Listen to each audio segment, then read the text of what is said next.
Each week this fall, HBCU Go TV will showcase the gridiron games and show-stopping bands from around the country. They cannot stop this man. For more information, log on to hbcugo.tv. This is Morgan State, Maryland's public urban research university. Develop lifelong professional skills in a diverse academic community anchored in tradition and transforming for tomorrow. Morgan State, growing the future, leading the world. Now is the time to blaze new trails. With drive and determination, we can compete and still love one another. Journey through the history of historically Black colleges and universities where the foundation for equality was laid, scientific breakthroughs were made, and the spirit of peaceful protest was born. Now is the time. HBCU Week Now. Subscribe to our YouTube channel today at HBCU Week Now. Welcome to our very important gathering tonight, where we are celebrating the legacy of HBCUs. I'm your host, Travis Mitchell, Senior Vice President and Chief Content Officer of Maryland Public Television, founder of HBCU Week Now, and a proud graduate of Morgan State University. HBCU Week Now is a public media partnership that was founded to tell the story of the contributions that HBCUs have made to our nation. For 5 seasons here at Maryland Public Television, we have celebrated the rich history and contemporary relevance of HBCUs during the first week of September by scheduling over 30 hours of films about the HBCU experience during prime time. And now, thanks to the support of the Corporation for Public Broadcasting, national sponsors, and supporters like you, we are partnering with PBS stations nationwide who are developing their own HBCU week for their viewers beginning this fall. In addition, these station partners are joining us to produce digital films and shorts about HBCUs that will premiere on our HBCU Week Now YouTube channel. Throughout our discussion tonight, in fact, we'll invite you to subscribe to the channel. You can also visit hbcuweeknow.com for more information. Tonight, we're going to examine 2 films that chronicle how extraordinary student leadership produces lasting and transformative change. First, we'll take a look at the short film Morehouse, We Expect Nothing Less, which explores how student leaders at Morehouse carry on the leadership and legacy fostered by legendary Morehouse president Dr. Benjamin E. Mays, a mentor to Dr. Martin Luther King Jr. and so many others. Next, we'll view the short film 6 Days of Determination, where you'll discover the undertold story of how the largest student mobilization in Maryland's history led to $1.5 billion in construction and renovation on the campus of Morgan State University, and served as the catalyst for more than $500 million that was ultimately invested in the state's 4 public HBCUs. Following each film, you'll be able to ask questions of our esteemed panelists via the chat. We'll conclude the evening with a special sneak peek at the trailer for Maryland Public Television's forthcoming national PBS film, Becoming Thurgood, which followed Thurgood Marshall's journey from his native Baltimore through HBCU's Lincoln University and Howard University, to a seat on the bench for the highest court in the nation. We'll be joined by the film's producer and director, Alexis Agri, a graduate of Norfolk State University.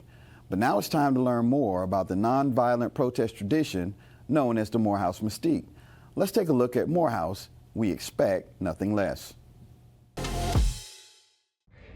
Pro-Palestinian protests on campuses around the country. These are the scenes that have played out. Hundreds have been arrested, some violently.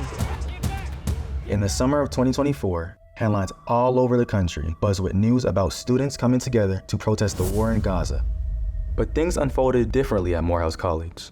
Morehouse has not seen the protests like we've seen on other college campuses, including here at Atlanta. Your voices should be heard, and I promise you I hear them. As an incoming freshman, I wondered what motivated the students to show up differently in the face of what they felt was injustice. It was consistent with Morehouse to the degree to which you did what was consistent with integrity and respect. We understand what peaceful protest means. The way they carried themselves with so much dignity, so much pride. A lot of this go back to the Mays era. The reputation of Morehouse men is credited in substantial part to none other than Benjamin Elijah Mays, a builder of men.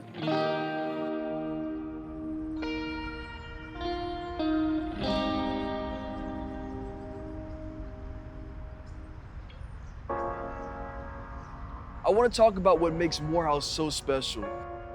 And the best way to explain it is from a term coined by our 6th president, Dr. Benjamin Elijah Mays, and that's the Morehouse mystique. But there's a quote by Dr. Mays that I believe explains it the best. And the quote says, "There is an air of expectancy at Morehouse College. It is expected that the student who enters here will do well. We expect nothing less."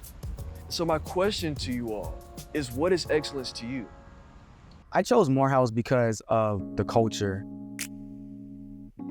I think about the rich history from people like Benjamin E. Mays and Martin Luther King Jr.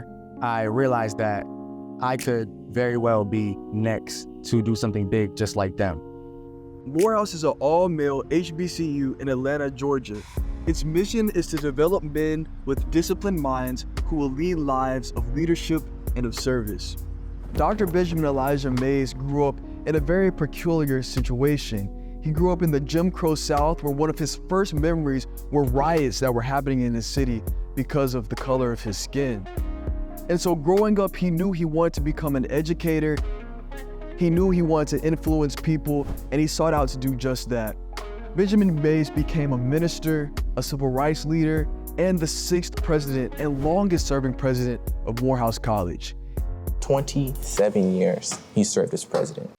27 years he was crafting the minds, right? 27 years he was creating leaders. 27 years he was creating curriculum, creating decisions that will last forever.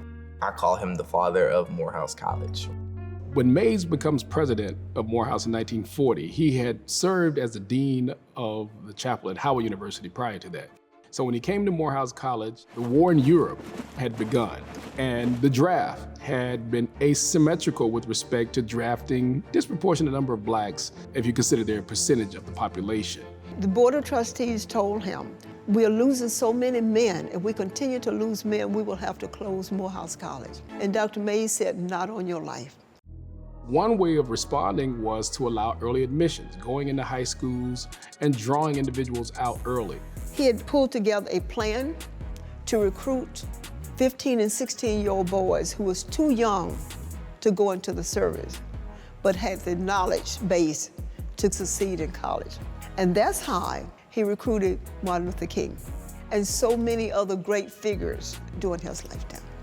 He was a special advisor to Lyndon B. Johnson during the Civil Rights era. He was a mentor to the Reverend Martin Luther King Jr.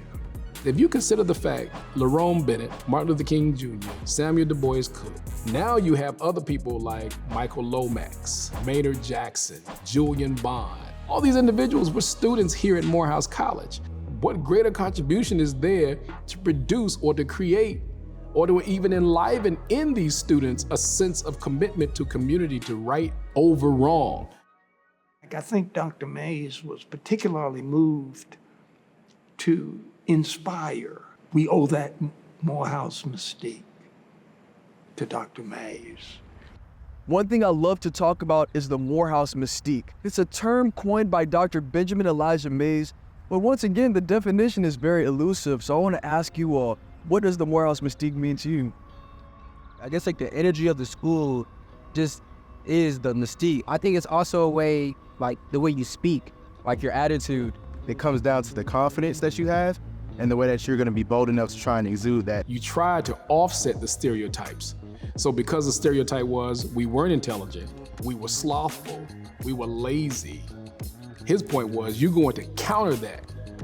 It really meant the amalgamation of inspiration, of being challenged, really having high expectations, being honest and trustworthy, and being one of service to your fellow man.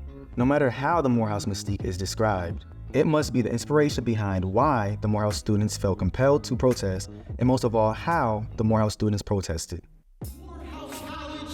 We need you. The main things that Mays, as a president, wanted to instill in its students is that those who are courageous will truly find something to reach or move towards in order to make change.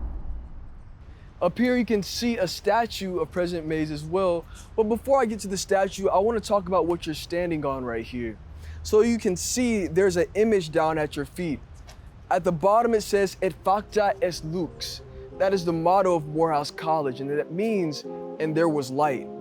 So as you typically walk around this way, you can see the clouds. And the clouds represent all of the darkness of the world, all of the hatred, all of the isms and obias that make the world a worse place. But out of that darkness, you can see the sun, which represents Mother Morehouse. And each one of these rays represents one of you.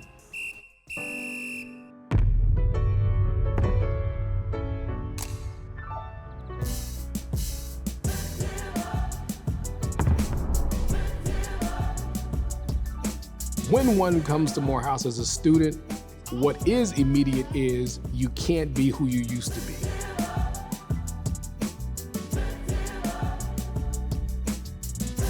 Dr. Mays left a responsibility to each Morehouse student to lead with excellence.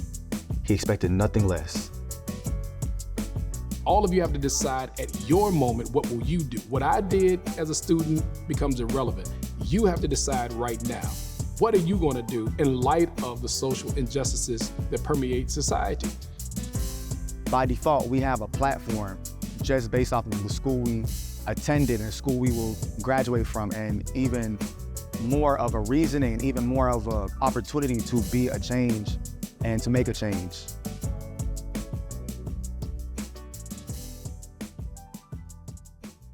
WABE.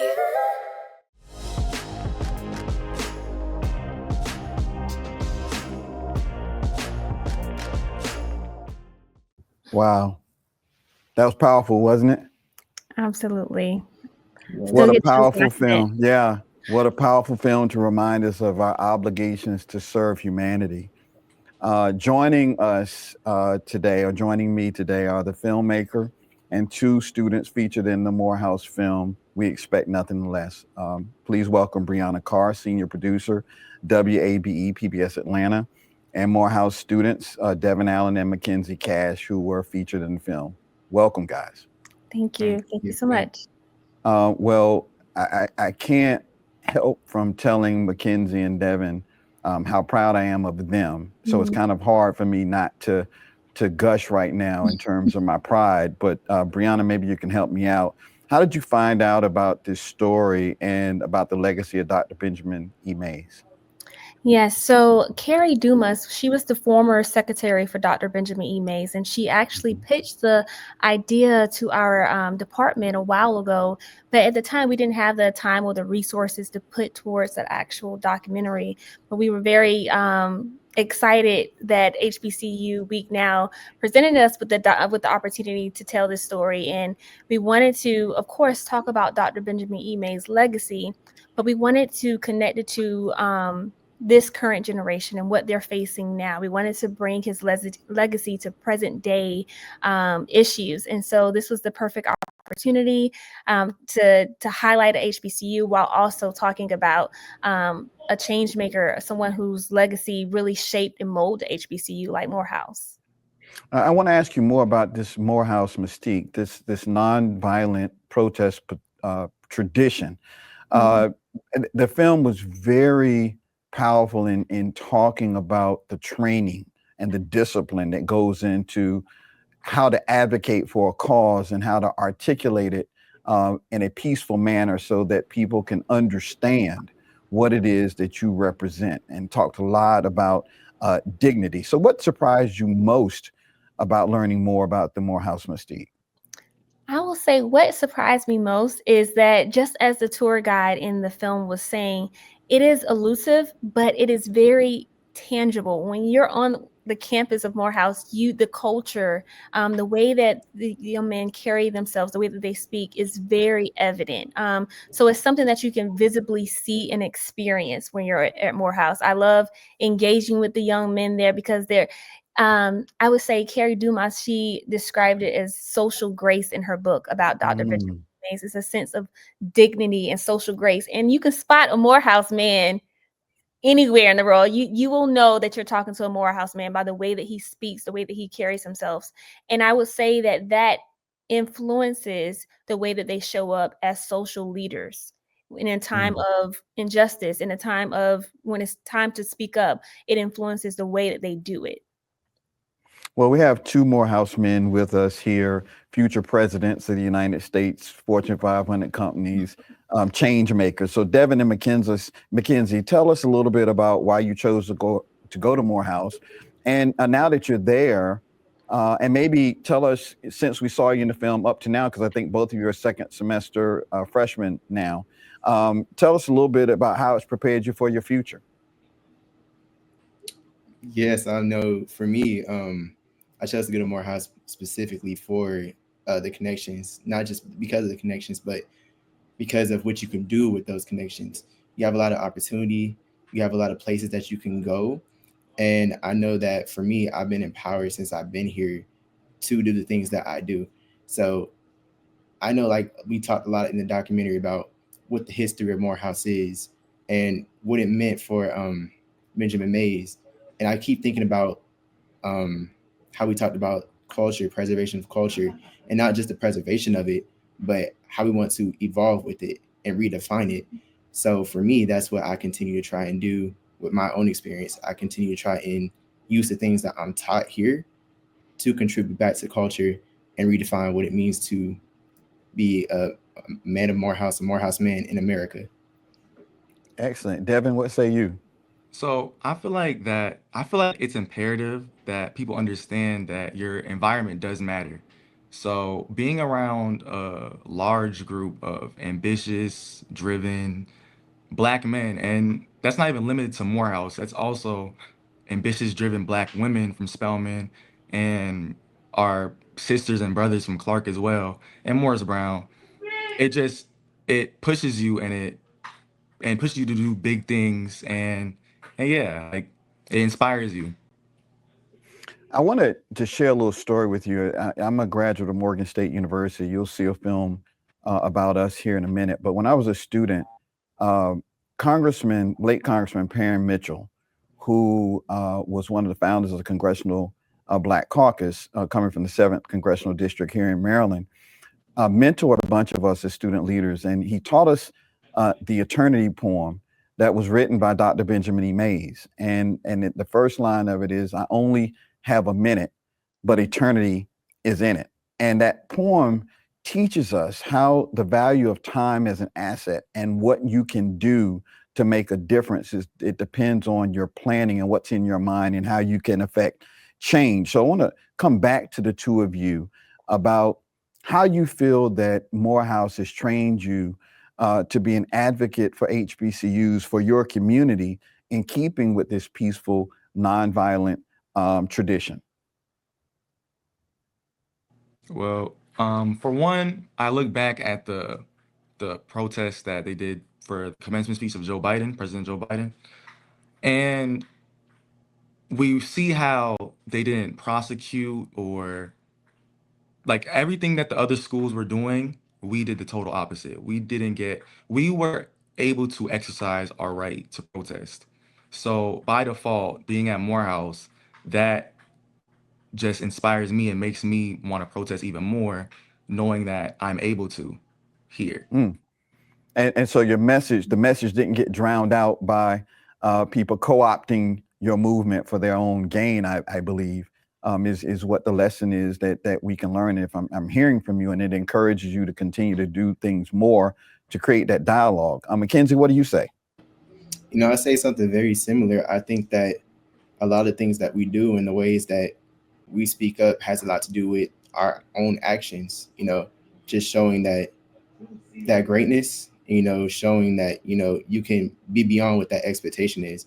It goes a lot towards contributing to that message, not always having to go out and necessarily be the loudest, but allowing your actions to speak louder than, your talking piece, So let's take some questions from our audience. And one of the questions, people who may not know, they saw the opening and they saw the Morehouse men at graduation. Can you tell us a little bit more about that protest and how what they did in order to get the message across, that they were standing with those who were in Gaza and not protesting against Israel, but they were standing against injustice in Gaza. Can you talk about that a little bit more? Maybe Brianna, you can share as well from your reporting. Yeah, so I can share what was shared with me through professors and students.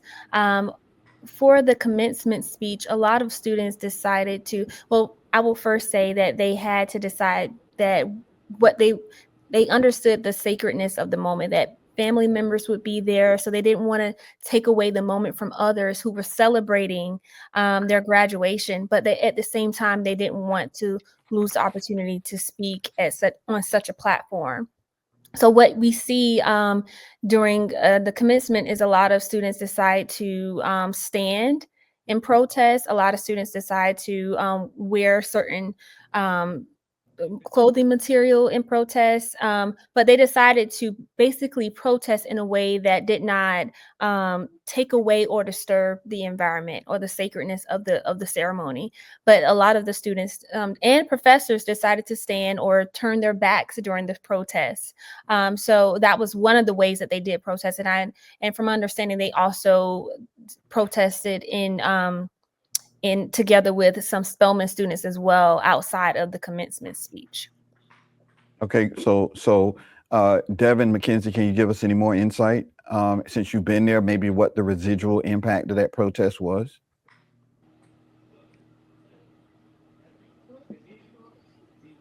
I feel like it did allow a lot of people to be more aware as well, because a lot of people were unaware and ignorant to the situations going on out in the Middle East. So it definitely allowed a lot more students to be more aware, and like I said, to use their voices and to use their right to protest. Especially being here at Morehouse or even Spelman, that's what, like, we're allowed to do that. Other schools, they were arrested and prosecuted for that, but we are allowed to do that here. So it gives people, it empowered people, I would say, to protest. Excellent. Yeah, and thinking about that again, just about like you said, like the awareness of certain situations.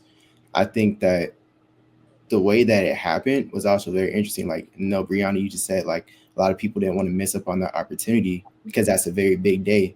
So instead of, again, like being the loudest, understanding like the ways that you can use your own actions and the way that you do it, sometimes that makes the bigger impact. So when I saw that, I thought that was actually really interesting. It's unexpected. It's not something that you see very often, but it was creative. And I think it, again, like Devin said, it brought attention to a situation. Let's see if we can take some more questions from the audience. If the audience has any more questions, remember you can put the questions in the chat. So while you're thinking of your questions to ask these two future presidents of the United States of America, and I want you to get your questions in now. Let me ask this. Brianna, as a filmmaker, what would be some additional stories that you think you could unpack if you had more time to talk about the Morehouse mystique and to talk about the dynamic leaders that you're meeting at Morehouse? I would say two. One, when I was speaking with Dr. Ilya Davis, who's featured in the doc, he was talking about all the other presidents of Morehouse who contributed to the Morehouse mystique, even prior to Dr. Mays. Dr. John Hope was the first African-American president of Morehouse, and how he shaped and set the foundation, and how he hired Dr. Mays. So, and I would definitely want to dig more into that, into how it was a passed down legacy, and how Dr. Benjamin E. Mays was basically carrying the torch of those before him. So I would want to dig more into that. Again, we just scratched the surface with Dr. Mays. We talked lightly about his influence with Dr. Martin Luther King. I would want to talk about that and how he encouraged Dr. Martin Luther King to pursue nonviolent protesting during his era. So I would want to dig, of course, more into that, because, of course, whenever one think of Morehouse, they think about Dr. Martin Luther King, but a lot of people don't know that Dr. Mays was his spiritual mentor. So I think that that would be such a great part of the story to dig more into. That's awesome. Thanks for sharing that. I think there's a lot there, and that's why we're doing what we're doing, so that we can continue to work together. There are so many stories that need to be told that have not been told about our HBCU experience. So there's another question from the audience. Given the current political climate that we're in. It's not just here in this nation, it's around the world. What's the political situation? What's the climate on campus right now, Mackenzie and Devin? What are you all talking about? What are you concerned about? You know, I think right now, obviously, it's an interesting political climate, a sensitive one, to say the least. But you know, I think what students are doing is they're not allowing that to hold them back. They're not allowing something to say, they're not allowing anyone to say, well, despite this or despite how we feel, you're going to do this and you're going to fall in line. I think a lot of students are still thriving. Actually, I think a lot of students are doing more now because of the climate that they're in and because of the pressure that they're feeling. I feel like I've seen a lot of people start up businesses. I've seen a lot of people pursue different opportunities that they wouldn't have otherwise thought to pursue. So it's weird to see, like, you know, in a situation where you would think people would feel discouraged, or you feel like you would see them with their back up against the wall. It's actually the opposite. And you're seeing them go, and you're seeing them, instead of walk, they're running. And you're seeing them just do things that you wouldn't have expected to happen. But I guess that all just comes with that Morehouse mystique and, you know, that air of excellence. That's awesome. Anything to add? I definitely agree with what Mackenzie said. To piggyback on what he said, we use this current political climate, and instead of letting it hold us back, we thrived. And now we're finding more opportunities. We are getting ourselves more out there. We definitely thrived off this. Although it's not the best, we did what we could. We're doing what we can with our current situation. Well, the questions are coming fast and furious. I see the questions coming up, but I want to take some executive privilege here and get another question in. I want you to tell our audience, what are your plans? Let's talk about you. Share with us what your plans are for what you're majoring in, what you're planning on doing after you graduate. Let's just hear from you. Mackenzie, you want to go first? Sure, I don't mind. That's actually a really loaded question. I'm not gonna lie. There's so much to do. I know for me, I think I mentioned earlier that my major is actually business with the focus in marketing. So I know that I'm more on the creative side, whether that leads me into entertainment or whether that leads me into public relations. I know that, like, I have a lot of different avenues to go down, but I think ultimately my goal is success. So to answer a loaded question, I'm going to give you a loaded answer. You know, I think my goal is success, but I know that I want to go down one of those avenues where I can be creative and where I can use my mind, you know, everything that I'm learning. And I'm being set up very well to do that because I'm pursuing opportunities like that right now, like just helping out with student government association and being able to be behind the scenes and help people lay out campaigns and say, you know what, marketing wise, do this instead of this, or do that. This might work better. You know, it's like I'm already kind of doing what I want on a smaller scale. So I'm just waiting to see how I can pursue it on an even bigger one. That is awesome. I want to come back to that point before we close. Devin, what say you? So for my future, honestly, although my major is computer science and finance, I am a very interested person. I'm interested in a little bit of everything. So I have a bunch of different passions, and every day I continue to grow, I continue to learn under the passion of mine. So as Mackenzie said, I also feel like I'm a very creative person. And along with the finance route I want to take, I also am interested in like modeling and acting, stuff like that, which is also why I got into this project in the first place. Like, and it did help me learn about Benjamin E. Mays and Dr. Benjamin E. Mays and Morehouse as well, and Morehouse Mystique. But yeah, like I said, I'm a very creative person, and I just keep adapting to, I keep adapting and growing. So honestly, I'm not too sure what the future holds, but my end goal, like Mackenzie said, is success for sure. Well, we're gonna leave it there. I'm just going to say this to you as a word of encouragement. Whatever you hope to be or you see yourself doing in the future, you are that right now. The baseline is brilliance, and that's in your DNA. And so it is what you do every day and how you see yourself every day that will manifest that reality sooner rather than later. Brianna, Devin, and Mackenzie, thank you so much for being with us here tonight. We truly, truly appreciate you, and we celebrate you for preserving the HBCU legacy. Thank you for having us. Thank you so much. So HBCUs have helped to manifest the American dream and made full citizenry possible for millions of Americans.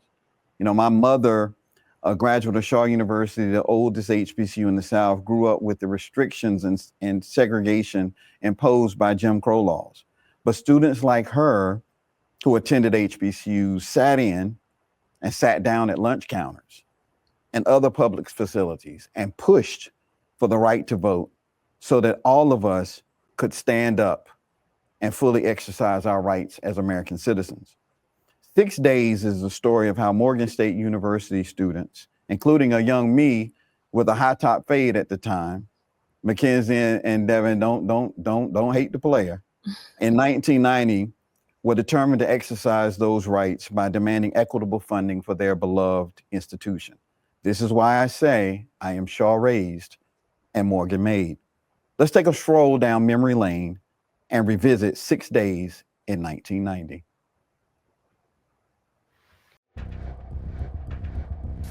At Morgan State University, the protest continues. At this hour, students are attending a forum to air their gripes about conditions on campus. Education reporter Debbie Wright is standing by live at Morgan State with this report. Deb? Well, and students are still filing into Murphy Auditorium here on the campus of Morgan State University, where they're going to be holding an open forum with school administrators to voice some of the many concerns that they have. Now, the concerns of the students really runs the gamut. They're concerned about everything from security issues to what one student called deplorable conditions of rat and rodent infestation in some of the dorms. But the students' main concern has to do with the level of state funding at the school, and that's why they staged an overnight sit-in.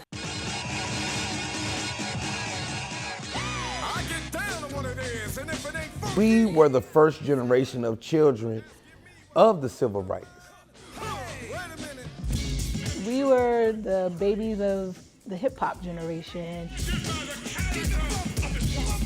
It was live. We were babies of shows like School Days, Spike Lee's School Days, Different World. Cosby Show. Cosby Show was on and was extremely popular, and a Different World rolled out. Denise went away to college. A fictional HBCU. So there was kind of like this bright light, if you will, on HBCUs and what was possible if you could just make it to someone's campus. Most of America did not know what to make of us. All they knew about black people was our trauma. Nah, it's not drama. Theo won't clean up his room. No, America hadn't seen that before. Sandra's coming home from where?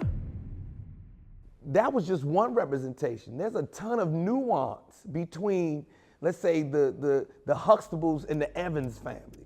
Between Good Times and the Cosby Show, there's a ton of nuance in here that America never even knew existed. We were in the middle of the crack epidemic. Crack was running rampant. I tell my students today that I grew up during Reagan's war on drugs, and I can still remember those television commercials with Nancy Reagan, Just Say No. And Just Say No. Where they crack the egg into the skillet. This is your brain. This is your brain on drugs. The mass incarceration was in full swing. The school to prison pipeline was now a thing. The strides that the civil rights movement had made, they were already in 1990, we're only talking 20 something years later, they're already trying to repeal this and get it out of here and so on and so forth. So to put some things in historical context, the Voting Rights Act just passed in 1965. So I was born soon after that. And I'm the first woman on my mom's side of the family born with 100% civil rights.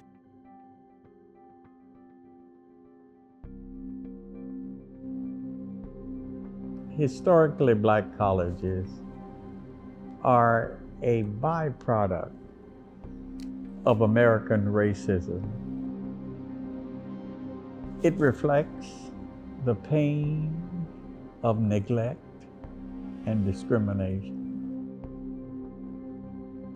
as well as the activism in the struggle to overcome that discrimination. The students say they want more state money for their school because they say that other state schools have bigger budgets and get bigger yearly increases than Morgan does. About 200 angry Morgan State students today took over an office in the university's administration building, demanding changes in financial aid, student housing, registration procedures, and campus security. The students shouted comments and questions to President Earl Richardson and Vice President for Student Affairs Raymond Downs. Both administrators were at Downs' office in Truth Hall, where they tried to address the protesters who had begun the sit-in at 8:30 a.m. Yeah, man. The director of the Morgan State Police Force was in investigating how officers handled the melee. Yeah, they called it a melee. We weren't fighting. We were just protesting. This movement here, our staying overnight, is to document our seriousness and the means that we will go to see that the needs of this university are met, because we love our university. 1989 was a very interesting year in the state. Our mayor, William Donald Schaefer, had gone to Annapolis and he was now governor. That gave the city a little extra cachet to have the former mayor, who was very popular, down in the State House. But there were rough times because you had the recession, you had some economic impact, and that trickled down to a lot of agencies and academia as well. And a lot of the schools, Morgan included, wanted to retain its independence. It felt that its identity, its legacy, and its history as an historically black college and university, HBCU, was very vital to hanging on to its independence. And Earl Richardson drove that bus. He was trying very hard to keep Morgan moving and moving ahead. Student enrollment had gone up to 4,000, which was a great benchmark for them. The campus itself was, what I remember from taking tours of it, was in terrible need of repairs. I was shocked. We were in dorms that hadn't been renovated in forever. Literally, you could not walk barefoot on the floor because you would burn your feet. So it was extreme heat. I would sleep in the windowsill to get the air. Not just maintenance issues, but construction issues. You could sit in some places in Jenkins Hall and literally look through cracks to the outside of the building. They're falling apart. I could see whatever this is. That's not asbestos, it's asbestos cousin. To register for classes, you have to stand in line in the Hill Fieldhouse for 2 or 3 days. Only 1 or 2 people are there working in the registrar's computer. That sometimes works and sometimes doesn't work. It's bad. It's bad. And we're making it work, but why do I have to make it work? If we're the cream of the crop, if we're the future of the nation, if we are the kids who did everything right to get here, how come we're still in struggle while we are here? Everybody gets to their breaking point, right, where you've had enough. The spirit of the students is that they wanted change, and they wanted it now. I was working at WBAL TV, and I don't know how I got the assignment, but I thought it was going to be a one and done.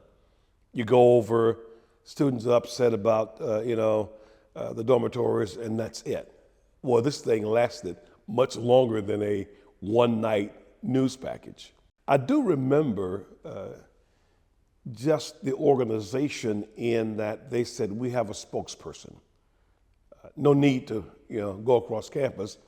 And I remember this young man, I'm not sure if I'd cut my high top fade by then or not, but I remember someone who was very serious, and everybody you talked to said, no, you want to go to him.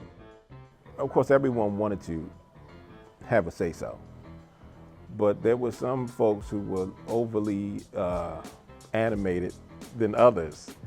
And so we just pretty much had to boil it down to the folks who better served being able to get the message out. Travis Mitchell emerged as the leader for this movement. I had no idea who Travis Mitchell was, and I knew everybody. I was like, who's Travis Mitchell? who is Travis Mitchell? I never even heard of Travis Mitchell. Who's his girlfriend? Who he hang out with? Does he drink? Who's he party with? You know, I had no idea. And then I heard him speak. How many people here are willing to sit in? If the governor will not meet with us, we are prepared to sit in until we get results. Oh, Travis Mitchell. Whoever that dude is, he's that dude. We had sat down, the task force, some of the leaders, and said, okay, we need to actually put some structure to this. We were early on other roles. So we chose the corresponding secretary to get out information to everybody. We chose a recording secretary to document every meeting that we had. Nothing more important here than choosing Travis as our speaker. It was influential, our front man. We told him, your job is to verbalize all actions and intentions for the media, not to get into no arguments with nobody, not to get into no fights. You know, Travis had, he was riled up too. I was drafted by the late, great Earl Muzon as a classmate of ours who we all consider the leader of the movement. Well, our knowledge base and our understanding of what was happening to Morgan systemically started with that first data point. From 1950 to 1979, if you've only had roughly $750,000 in what's known as maintenance, and that maintenance has been deferred, well, that's a little less than roughly about $10,000 or more a year, a little bit more. How are you going to fix up dormitories with that amount of money over that period of time? To juxtapose that, where other campus universities at the same time, the larger campuses and universities in the system that happen to be traditionally white institutions, were getting millions to maintain their facilities. From there, we became keenly aware that in order for things to happen for Morgan, it was going to have to happen with the governor. They left Baltimore by mid-morning.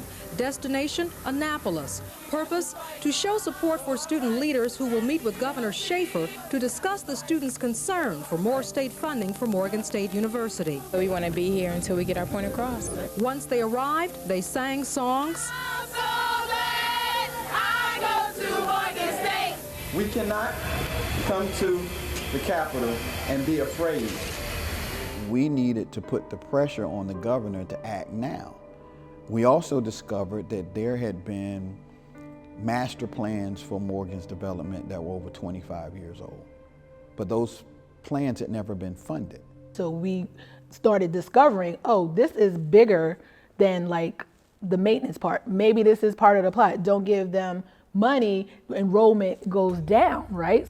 The research said that it wasn't the faculties, it wasn't the students, it wasn't the alumni, and surprise, it wasn't the president. It was the neglect that has attended our historically black colleges. Neglect by the state, by elected officials, to provide the resources that would make the university as competitive as any other university on the face of the earth. So what we needed to do is we needed to call for the immediate renovations of some of our worst on-campus dormitories. We figured if we would start there, then it would create kind of a momentum where you're having to take the buildings down, and so if you take those buildings down, you got to begin building something new. We had elevated our arguments and our positioning of our demands from internal Morgan issues about registration or financial aid to now statewide issues that only the governor and the state could address, which included investment in personnel, faculty and staff, making sure that we have security that we need on campus, lighting on campus, and of course, the immediate renovation of our on-campus facilities. It really set the table for Morgan to move forward. not only in the state of Maryland for higher ed, but all over in the country. And in other words, the university has grown leaps and bounds. So I think the legacy of that sit-in and that protest is what we're seeing today. It inspired Dr. Richardson to retire and take on the lawsuit to the state of Maryland because he saw what was going on. And we went down there and said, all this money is going to these other places and we're not getting our fair share. It required a lawsuit against the state for a historic practice of discrimination to trigger the state to do what it needed to do on behalf of all the 4 HBCUs and address that past historic underfunding. So we think that what we were able to accomplish in 1990, in fact we know it, planted the seeds that ultimately wound up being settled for $577 million. You know, some of us put our tuitions, scholarships on the line, our jobs on the line. I put my job on the line, I work for housing. I'm not supposed to be out here protesting, you know? And I was doing some protesting and then go back and make sure they weren't looking for me. Then I'm back to the protest. I could see the dorm from where the protest was going on. So to see where Morgan State University is now, to see the respect that it gets, it's a national treasure. Now it's called a national treasure. And look at the money they get. Could you imagine this national treasure having condensation, make it look like it's raining in the hallways of the dorm? That's what we were living through. So we knew it was a national treasure. I had heard about Morgan State from my brother and my uncle and other people. I knew what this was. We needed the world to know what that was. So now when we raise our voice up, they listen. They marched 32 miles. I watched us become adults. Now, of course, you don't become an adult in 6 days, but I watched it turn on collectively for the group, that this is real and we have a voice and we can impact. In America, in the state of Maryland, being black in 1990, we can make a difference. What if nothing comes of it?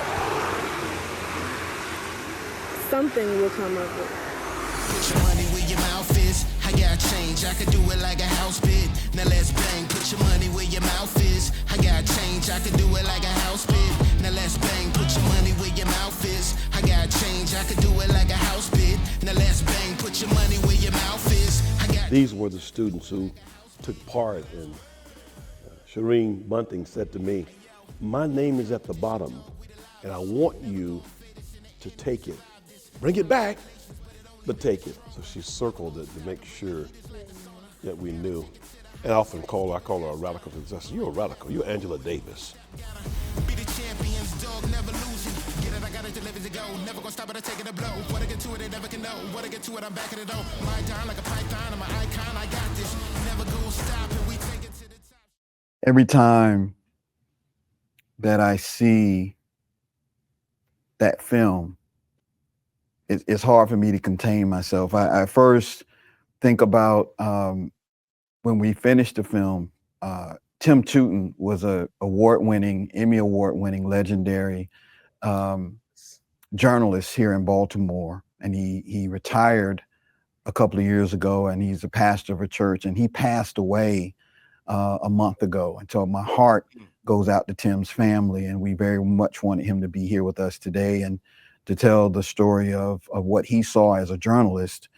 And I also should point out that what we have just witnessed is a short film, but there's a longer film that's in the works where it tells the complete story. Additional segments will detail how the 1990 movement was successful in securing the support of Governor William Donald Schaefer, who became one of Morgan's biggest supporters. Okay, now I'm excited to be here with my classmates. Joining me are student leaders from the 1990 Morgan protest that you saw in the film. Joe Clare, media personality, class of 92. Nicole Lovell Kelly, attorney, Morgan, class of 92. Dr. William Powell, a physicist, Morgan, class of 1993. Hey, welcome, y'all. So glad to see y'all. Hey. Always a pleasure. Hey man, thanks for joining me. And like I said, I had goosebumps. I know we have a lot of classmates watching, so I want to make sure that we get as many people in on this. But you know, you all went on to do some amazing things after graduation.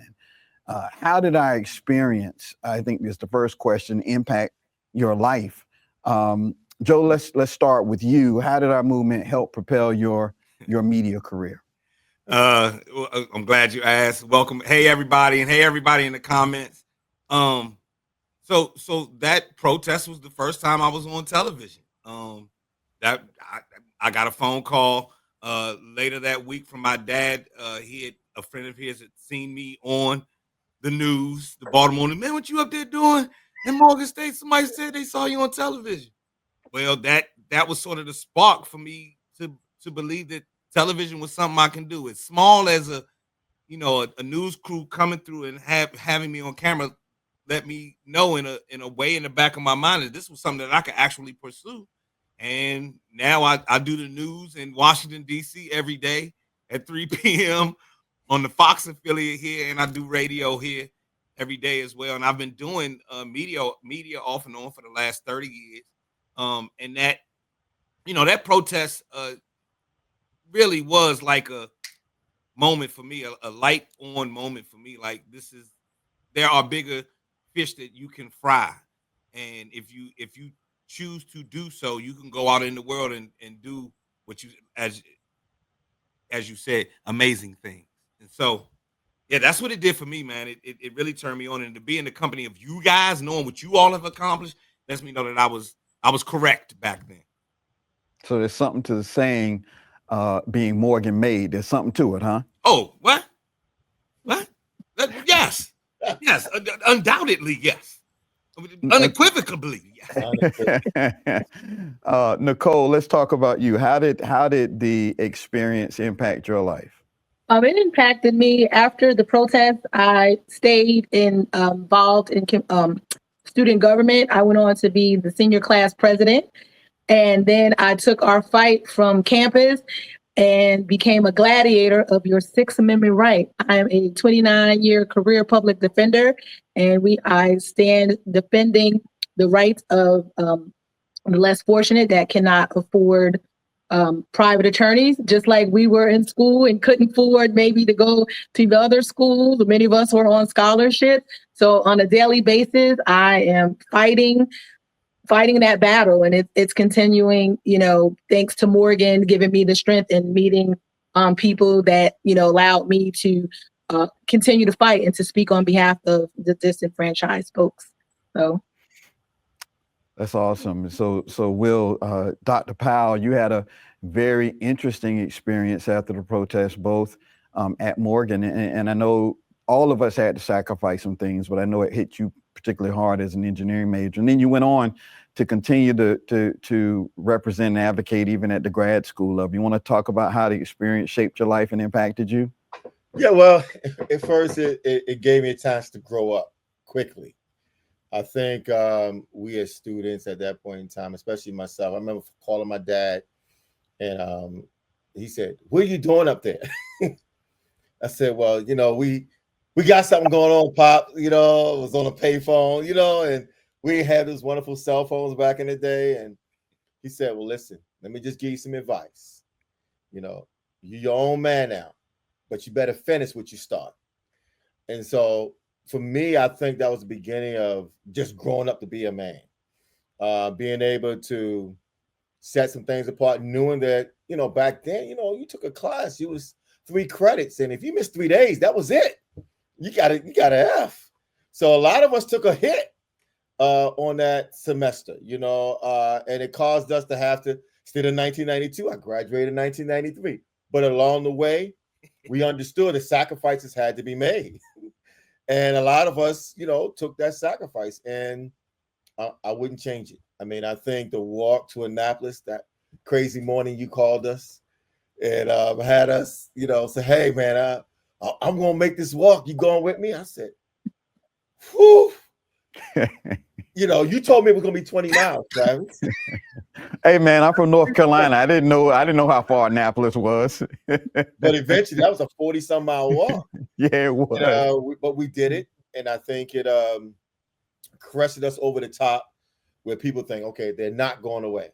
So I would encourage any of our young people, when you are in situations like this, and I went on to grad school at IUP, Indiana University of Pennsylvania, and I first got there, and I noticed that the black kids didn't have no study sessions, and immediately went to work and put together, met with an alpha, an AK, and a delta, and boom, there we go. We had a study session going on that is now blossom into what the university has as its Department of Minority Outreach and Studies. So I just think these things follow us. When you become a leader, you know it's going to be risky. You know you're going to take a hit. It's like you're going to give back, but at some time I was walking, I got this nice, you see this nice little sweater? I got this today. I was up in Morgan's campus before I came in today. I just wanted to walk the campus, and I couldn't walk without having a tear in my eye a little bit. I was like, my goodness, look at this place and how great it has changed, because some young students like us said, we're not going to have it anymore. That there has to be change. And if it has to start, it got to start with us. There you go. That's my Well, I'm glad you all shared that. I want to connect a few dots for our viewers, and this is where the fuller film will explore the timeline a little bit more. We just gave you a sense of space and place, what was happening, and why it was necessary for us to do what we needed to do. But you mentioned the 40-mile walk. So the protest took place March 6th through March 12th, and we had met with the governor a few times, and the issue was that the semester was winding down. Y'all remember spring break was coming up. You had seniors that were about to graduate. We were exhausted. We agreed at the end to relinquish the building because the governor gave us his word.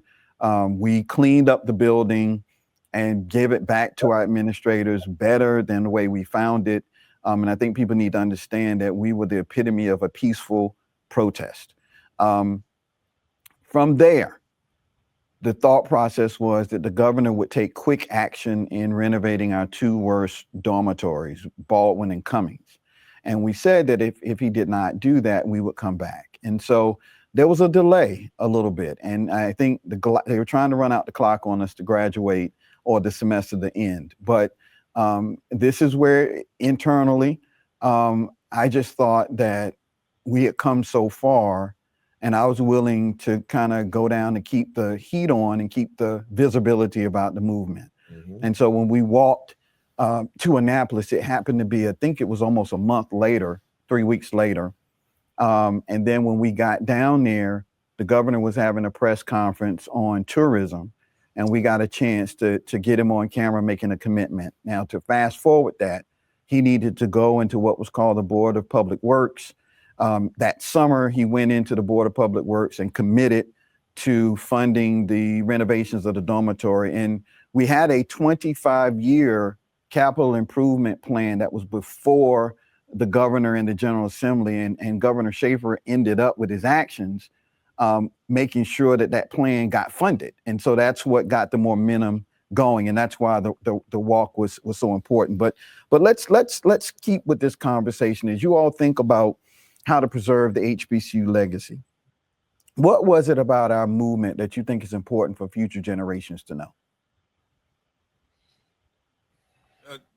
Simply that you have a voice. You've left home. You're 18, 19, 20 years old. You're with like-minded young people who have left their homes. And, in the years that we did it, there were people coming from all kinds of diverse and adverse backgrounds to attend Morgan State University. And to get there was a big deal for me. I really have, I thought the day that I got my acceptance letter was one of the most successful days of my life. Like, yeah, I actually can go be a college student in America. That's real. Okay. And then to get there and realize that your voice does mean something in all kinds of ways. Some of us were creative, others of us were organizers such as you. Some of us were just loud. And, but our voices having an impact blew my mind because I was a kid. As we sit back and look at this, we would, I wouldn't let my son go out there and do that now. I would hold up, son, what you doing? We were kids, so to know that your voice actually does mean something, and if you put it to use and you have an intention and a determination that is, especially if it's with your peers, oh man, you can do anything out here. Will, Nicole? Um, for me, the HBCU was so important because I grew up in Albany, New York, which is part of New York State, the capital. And Black folks, it's very rare to see a Black lawyer. It's very rare to see a Black cop. Most of your Black people that were doing well were government workers. So being a product of shows like The Cosby Show and Different World, I applied to every HBCU that was on The Cosby Show, got accepted to the majority of them. You could not tell me that I was not going to Howard. I actually got accepted, but single mom, Howard, out of state tuition, and they didn't have a dorm. So we came in an era right before the dorm. I think a new dorm was built in like 90 or 91. So I got accepted to Morgan because most of my friends didn't get accepted to Howard, but they all got accepted to Morgan. And then I had housing for Morgan. So I was like, oh, okay, I want to go with my friends.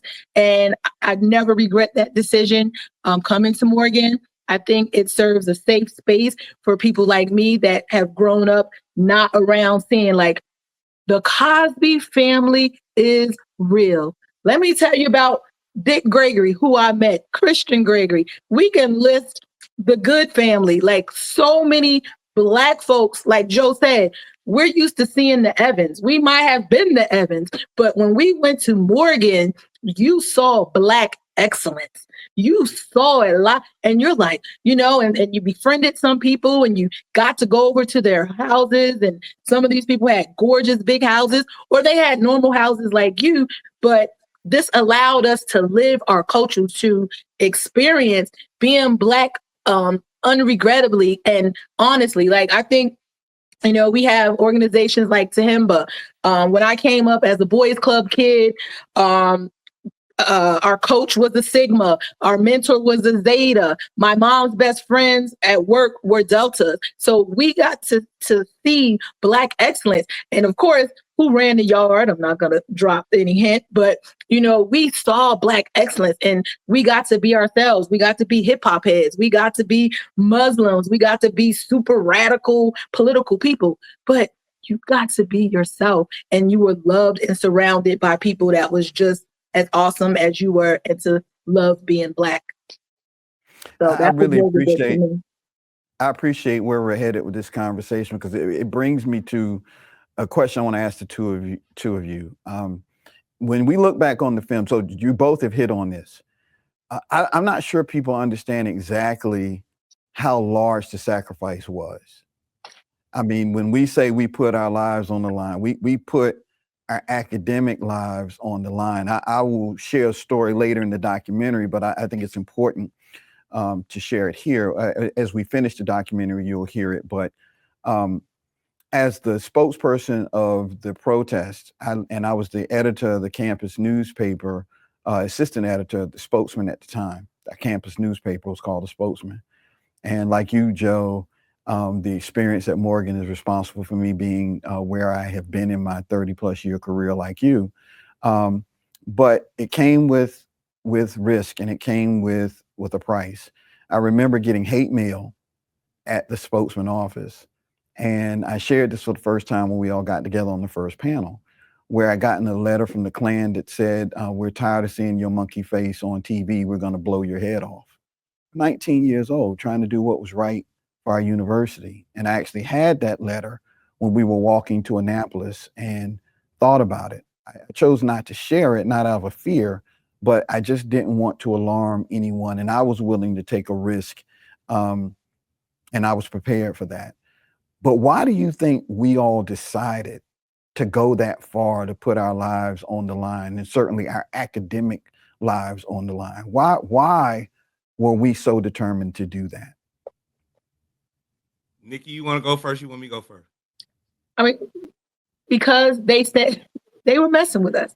And I think for me, again, growing up in Albany, very racist, growing up. And my grandfather was awarded, he was a pest control person. And he was the first minority person that was awarded this big contract for Albany Airport. Ultimately, they wind up harassing, arresting two of my uncles that were employees. They did everything that they could to try to get him to lose this contract. It was like some big pest company, and he had the whole region, and that was like the airport. That was a big deal. So my grandfather, at like 12, I learned more about pests and rats and roaches than I wanted to, but I used my grandfather. He's like, you're going to be the lawyer. You're going to be smart, and you're going to help people not have to go through this. And he used to study, and I used to quiz him on all of these abatement process and stuff. So when I got to Morgan and then the protest happened, I'm not a child of, first generation civil rights, but I was like, oh no, you can't tell us we can't have something. So in terms of me, I never really thought that I was sacrificing anything. It was just like, oh, you're going to say we can't do this. We need this. And then if my history is right, when I found out about Morgan, that our unique position as a HBCU is that the university, the state of Maryland, purchase Morgan State College rather than integrate us. So that's, I believe, if I'm correct, that we were like one of the hybrids, so that they didn't want to integrate the University of Maryland system. So they was like, oh, hey, we're going to let you, you have your own. And that just fired me up too, like, oh. And so now they gave us this space, this Morgan State University. And now we kept hearing the words, oh, y'all need to come back under the umbrella. And I'm like, not from Maryland. Like, what do they mean come back under the umbrella? And President Wilson at the time, Richardson, he told us like that's their goal. That's why they're neglecting us. Let enrollment go down. Let this building get dilapidated so these students won't come to Morgan. And now that they will have an excuse to take back what they gave us and we built up. So I think at that time, just being angry, like, this is like, this was the national treasure. We knew that. We were, hey, we weren't thinking about tomorrow. We was like thinking about, we want to graduate. We want this degree to mean something. And we're going to do what we got to do at this moment. And it wasn't until you got us back together that I realized the sacrifice you made, the sacrifice like Will. And then the more we started connecting with people, like, I don't think we really knew what we were putting on the line until it was over. And unless people like Joe's dad called and say, hey, like, watch it. But, I don't regret it. I didn't really lose anything. I gained that spirit. I gained that fight in me to be a public defender. As a public defender, people think, you didn't graduate from law school, you didn't pass the bar, but I'm Morgan May, baby. And I've had offers to go into private practice by, good people. I have mentors like Billy Murphy and stuff, but I choose to stay there because I remember fighting those 6 days. And so every day that I train new lawyers or every day that I'm in court, I'm remembering where we came from. So thank you for sharing that. I'm gonna get Joe and Will. I'm glad you're back with us on this question. Just again, to try to educate our audience a little bit, what Nicole was referring to is during our protest, as we were just trying to get answers and figure out how to get more money, one of the things that was proposed was that Morgan would receive more money if we did away with our independent board of regents. Morgan is one of two universities, public universities in Maryland, that has its own independent board of regents. And so it was suggested that if we got rid of our independence and came under the University of Maryland system, that we would be entitled to additional funds.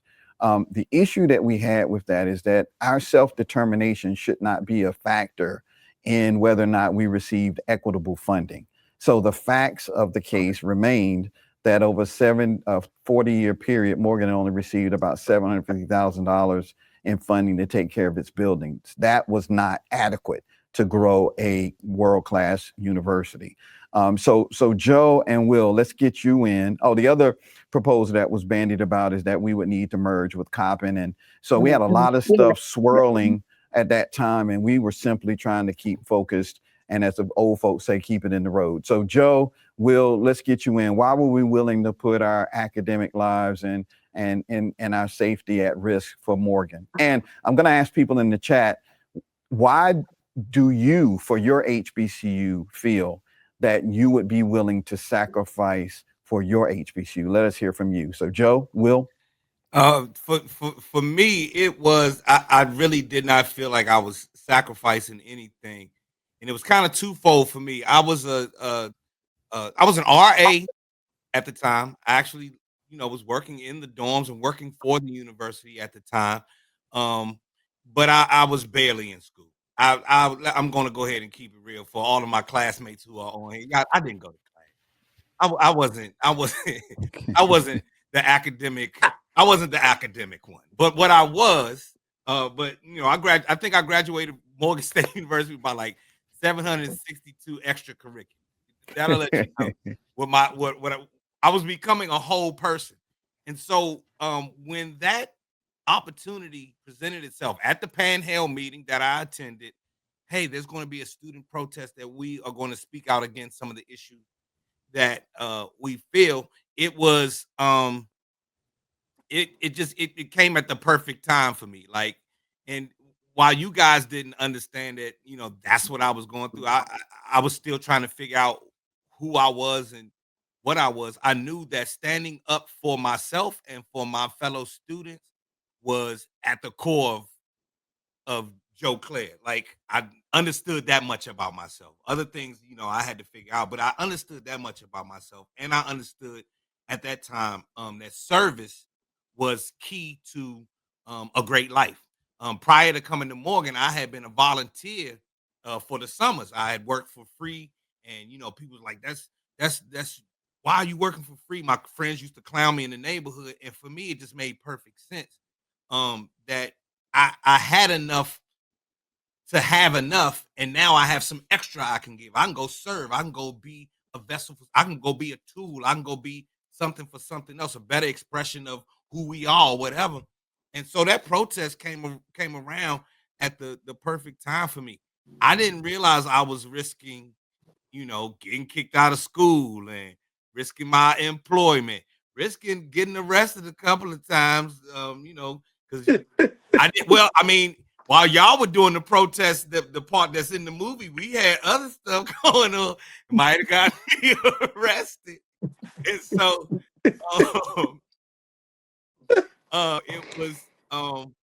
it was. I guess it was for me. It was defining who I was, and that was much more important than anything that may have been at risk.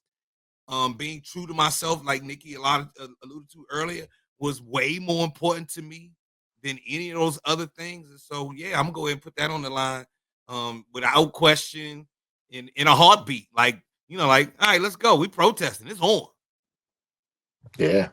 Thanks, Joe. Will, let me get you in, and we're running out of time for this segment because we had to re-rack the film. But Will, let's get you in, and then I want to make some comments, and we're going to wrap up our segment. But Will, what say you? Why were we as students willing to sacrifice so much?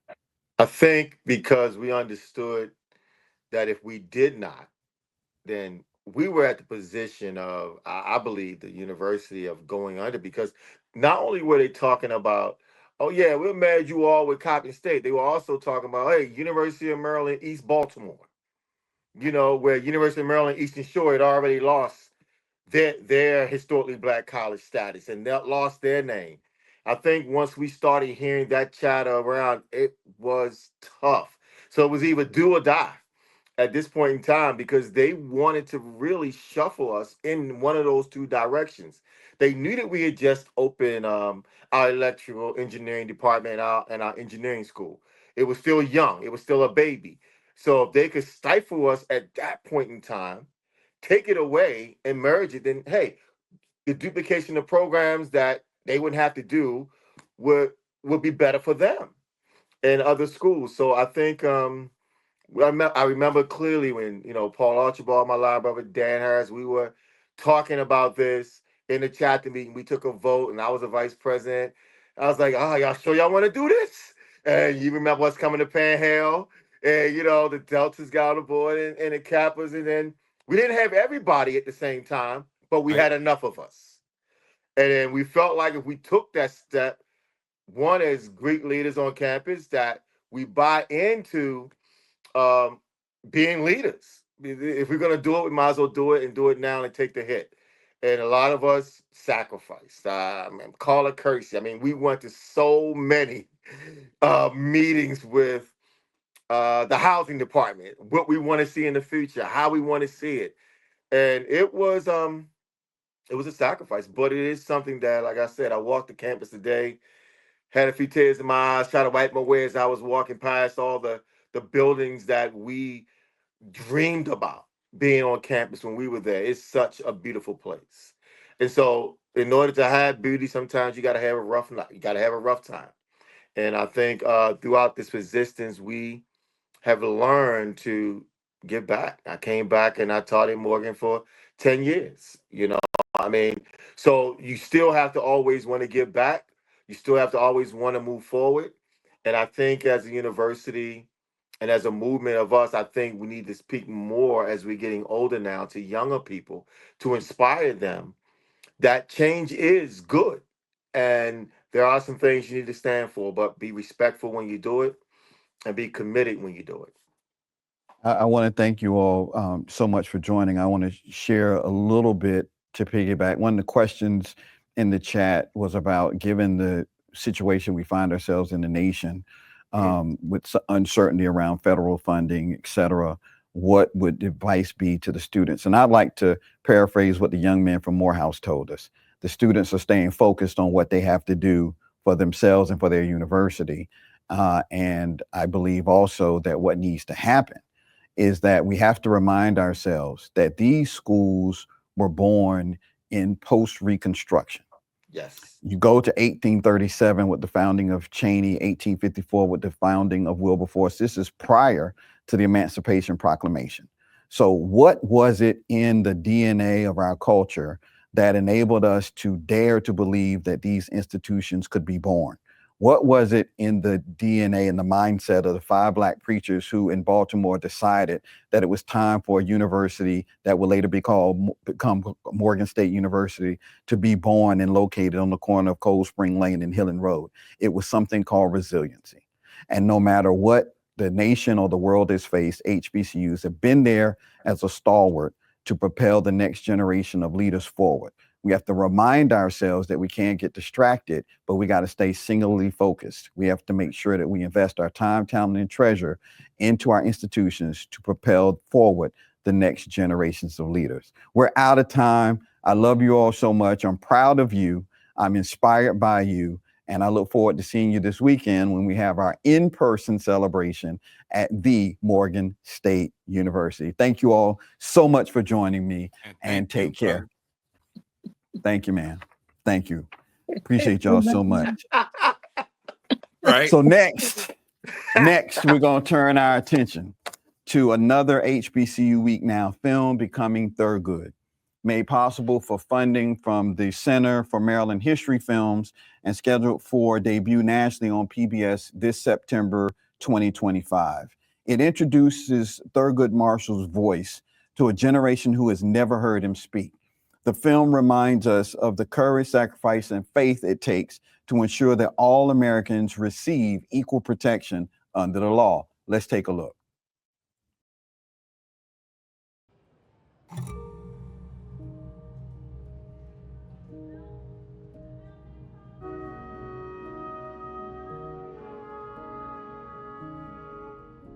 This is Harlem. Harlem has always had the reputation of being a place of music, gaiety, and excitement. But to us, it has another meaning. Here, only Negroes live. How did this come about?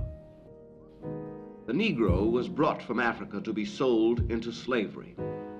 A century ago, slavery was abolished, but a pattern of segregation took its place. This was a dark hour indeed, yet a blacker night would come, and the sun would not come out for a very long time. Our first guest tonight is the man who argued and won a case before the Supreme Court of the United States, which has affected millions of Americans who formerly had second-class citizenship. He is the chief counsel of the National Association for the Advancement of Colored People, Thurgood Marshall. Thurgood Marshall, he's the only Supreme Court justice in the history of the court who was more famous for what he did before rising to justice. He spent 6 decades of his life committed to, frankly, making the 14th Amendment's guarantee of equality real. Legally speaking, he's one of the founding fathers. We all know that after the Civil War, Congress ratified 3 amendments that we think of as the Reconstruction Amendments or the Civil War Amendments, the 13th, the 14th, and the 15th Amendment. The 13th Amendment abolished slavery. The 15th Amendment said that you cannot deny the right to vote based on race. The 14th Amendment is kind of the centerpiece of it. The 14th Amendment was designed to wrap black people in citizenship and having the same rights that white people do. This was created for the purpose of overturning the Dred Scott case, which had made black people stateless people, because the Supreme Court in Dred Scott said that black people could not be citizens.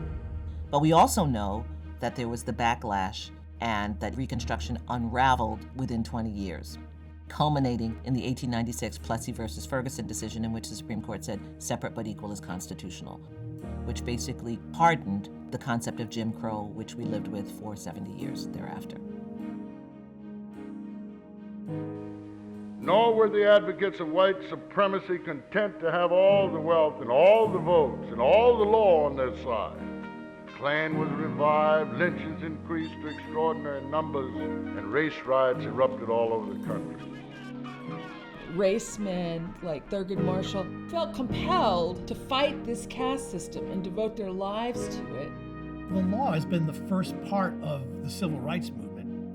Before somebody like Martin Luther King Jr. came along, you had to sue for the right to do what Martin Luther King Jr. was doing. There's no one in this country who hasn't been touched by Thurgood Marshall's genius. What is striking to me is the importance of law in determining the condition of the Negro. Just realize, he was effectively enslaved by a law which declared him a chattel of his master. He was emancipated by law, and then disfranchised and segregated by law. And finally, he is beginning to win equality by law.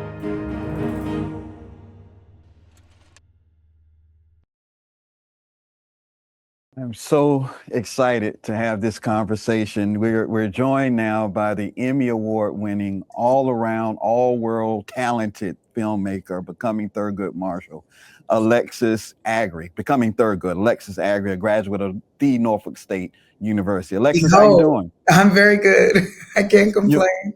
You good? I see you put that Norfolk State. I did. On, I have to give you green for the Spartans always. Yes. Well, for this conversation, we'll let that go. But listen, as an HBCU graduate, can you tell us a little bit about what our audience will learn about how Marshall's experience at Lincoln and Howard University Law School influenced him and shaped his thought process? I think they were incredibly powerful experiences for him. Lincoln being the first, his undergraduate experience, he spreads his wings. This is already an accomplished debater and scholar, was very curious naturally as a young person, and then gets to Lincoln, and that is encouraged. He is, getting a baccalaureate education where he is meant to, much like the young men we met earlier today, a Morehouse man, meant to be well-rounded and dazzling, frankly, was what graduates of Lincoln were known for. He meets Langston Hughes while at Lincoln, who blows his mind, absolutely changes his mind in the midst of this class assignment where Langston Hughes poses the question to the student body: should our professors be integrated? Should we allow Black professors? And originally Thurgood Marshall says no. So he has this awakening, this intellectual awakening, this social awakening, where he begins to craft what we now benefit from today. Quite a bit of what we benefit from today, the beginnings of that was born at Lincoln University. And then later he goes to Howard University, where he is mentored by Charles Hamilton Houston, who absolutely changes his life. It's like the cherry on top. The Holy Trinity comes together, and he is inspired to craft the strategy that will be used for the Brown versus Board of Education Supreme Court case. And Charles Hamilton Houston, frankly, changes his life, takes him on a tour of the South, and he's able to see firsthand, having come from Baltimore with relative means, but never lived in the South, in the Jim Crow South, and got to see it firsthand with his mentor, Charles Hamilton Houston. So the HBCU experience was incredibly impactful in shaping sort of the beginning of the maverick that we now know as Justice Marshall. So, without giving away too much, and that's why we can't have too much of a conversation about this tonight, what else will audiences learn about Marshall that they may not have known? I think it's easy to sort of bullet point a great man as a great man and use lots of adjectives and colorful language to describe a person, especially somebody as iconic as Thurgood Marshall. But his integrity was unmatched. When ascending to the bench, he basically removes himself from public life, not giving public opinions, leaving his words and his dissent while on the Supreme Court and his judgments while sitting on the bench as his legacy. In a day like today, I can't imagine people sitting on the bench that don't have a very obvious political leaning. And Thurgood Marshall was very clear and very fair. And while he worked to create equality and equity for people of color and Black people, it was a one of the scholars that's in the film talks about his transracial jurisprudence, and this idea that what is good for Black people is also good for all people. It's good for women. It's good for LGBTQIA community. It's good for everybody. So he was really focused. He was a lawyer's lawyer and really focused on justice for all and holding America accountable for the promises that are made in the Constitution. And he lived and died by that. And so integral. Almost shocking in comparison to some of the makeup of the court that we have now. And thinking about the confirmation hearings that we've had to sit through in modern history, Thurgood Marshall's was 2 weeks long, when prior justices was only 2 hours long. So, the idea of 2 weeks long, this integral man, really leading our country and holding us to our highest ideals. Well, I just want to tell you how much of an honor it has been to see you work on this project as your colleague on it. For our audience, Alexis has produced a lion's share of some of the films and content that you see in the National Smithsonian Museum of African American Culture and History. So her work is featured there, and she's just a tremendous talent. So we thank you for giving birth to this film and what it's going to do to drive conversations at this critical time in the moment of our nation. Thank you so much, Alexis, for joining us tonight. And now I'm going to ask our team if they can come full screen on me. I have a point of executive privilege of some things that I want to share with our audience before we sign off. Thank you, Alexis. So tonight you've heard a lot about the importance of HBCUs. And before we sign off, I mentioned at the beginning of our conversation about Morgan, I was Shaw raised and Morgan made. There is no way for me to have had the 30-year career that I've had and to be sitting in this seat as the Senior VP and Chief Content Officer at Maryland Public Television without my experience at Morgan State University. And the 35th anniversary of the 1990 student protest, I wanted to look in the camera and I wanted to thank my fellow classmates who chose me to be the spokesperson for that movement. I've been waiting 35 years to tell you thank you, because I was a red shirt basketball player who came to Morgan on an honor scholarship and a basketball opportunity to play and live out my hoop dreams.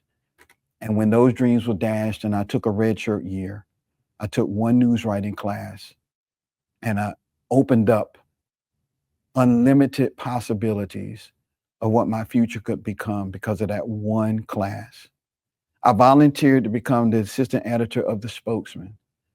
And it was during that time, the paper had not published for 8 years, but we were resolved to raise the money independent of the school to bring the newspaper back. It was at that time that my classmates invited me to come cover the Morgan State University protest the next day. And it was at that time that I agreed to step down from my post at the newspaper so that I wouldn't create a conflict of interest. And I accepted the responsibility to be the voice for so many of my colleagues. I was not the leader of the movement. I simply was the voice for it. And it's because you had faith and confidence in me and you affirmed who I was that I found my identity. And folks, that's what HBCUs do. HBCUs affirm talent that already exists, but the students just need to be affirmed in who they are. I'm grateful that I was Morgan made. So I want to thank you for joining us tonight. I want to thank the technical team here, the behind the scenes people that made this possible tonight. I want to thank all of our guests and all of our panelists and all of our partners who tonight have helped us share this information on their platforms and promote it. WABE PBS Atlanta, HBCU Go TV, Associated Black Charities, Morgan State University, the Morgan State University Alumni Association, and Morehouse College for partnering with us to promote tonight's broadcast. And in closing, if there's one thing I would just encourage you all to do, remember to subscribe to HBCU Week Now on YouTube and support your local PBS station and HBCUs by investing your time, talent, and treasure into their most important missions. Good night.